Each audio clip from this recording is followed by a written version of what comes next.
Last time, our panel of experts broke down the changes in thinking Nina may need as she embarks on her next important chapter. Now, our experts explore the advice strategies needed to break her siloed thinking and put herself first. Nina demonstrates such a clear sense of wanting to give her kids a great place to be still and create that ongoing future family home that for her is now different than it was in the past. So to me, there's an immediate instant reason why sitting with her that potentially could be worked from.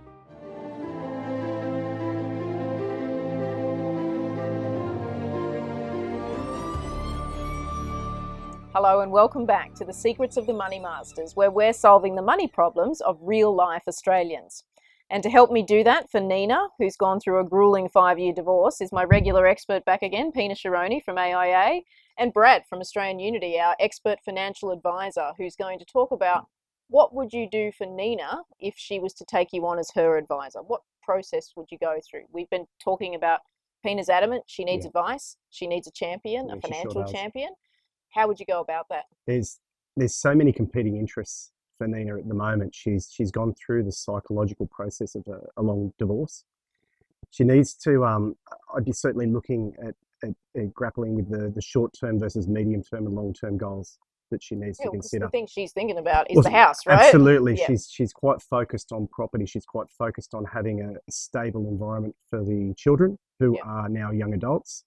And my belief is Nina needs to think about herself a little bit more than maybe the children over the medium term. So does she want to tie up her capital, the $1 million that she has from the divorce? Does she want to tie that up into a physical property? I don't think she knows any other way. Well, she doesn't. You think about what she's done historically. She's been focused on property, and that is the great Australian mindset, is you have your bricks and mortar, you have your physical exposure.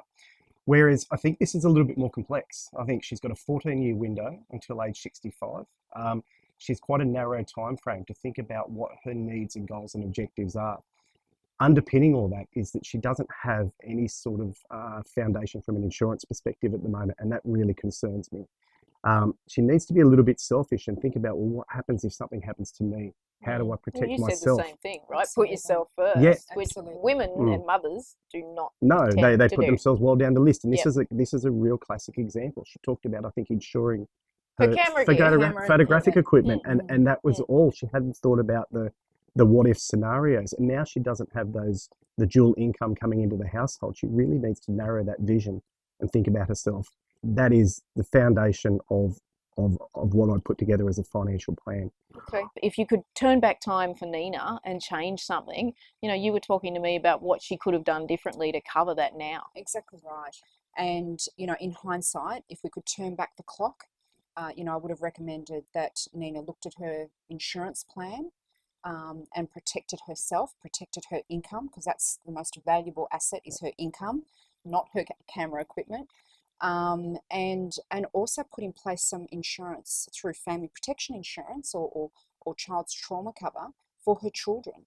Okay. Which would last even when they're 18 or absolutely, whatever? Because it can continue as an adult. I think in this situation with Nina and her children, I think, Brad, it would be a great idea to get the kids in the room as well and actually think about what do we need to do to protect the children as well. Our job as an advisor is to tackle those difficult questions, is to actually take the elephant in the room and put it on the table and discuss it. So whether it's the morbidity of insurance issues, whether it's estate planning and who gets what, or investing, we talked with Jason, $1 million, could you put it in global equities or something entirely different? And have a liquid exposure right through to age 65 that she could then use that income or use that capital principal to then retire on.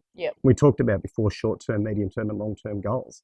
There's no consideration that's been given to her longer-term goals, which is what happens at retirement. So as you talk about a good advisor, giving you that guidance and taking the emotional decision-making out of the equation and making rational financial decisions that are going to benefit them over the short, medium and long term. And that's where we come back to the property as well. I think that is the consideration for a property, when to buy, how much to spend or whether to buy it all.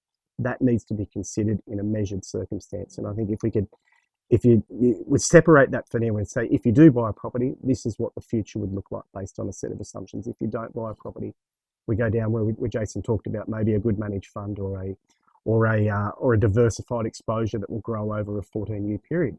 It will show you what the numbers look like in the future. And that's what people need to see. Absolutely. They need to see the numbers. The tangibles. They need to be able to see the physical. Brad, it's interesting, when you listen to Nina and she talks about her health and she's, she says, I'm healthy. Yeah. But you've got to paint that scenario, that picture. The what if scenario. The what if scenario. Yeah.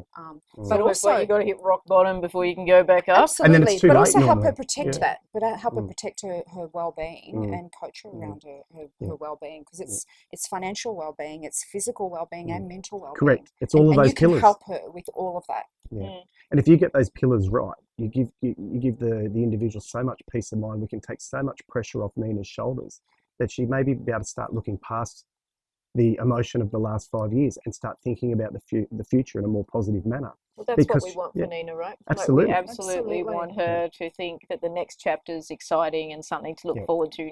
Yeah. And she has peace of mind, peace of mind to enjoy. That's taking a bit of control. Enjoy this next stage of her life. She's taking some control. Well, thank you both for helping us solve Nina's issues. I know when she watches this, she's going to feel like, okay, maybe I could do all these things and get some confidence, but not just her, but advisors who are helping other clients go through things like, which happens in modern families, divorce. So Pina and Brad, thank you both very much. That's all for this segment. We'll see you again for the next one. Want to change your thinking on the challenges ahead? Download our ebook, Finding Balance in Modern Family Life. Coming up next, see how Nina's been affected by the COVID-19 pandemic and hear our experts weigh in.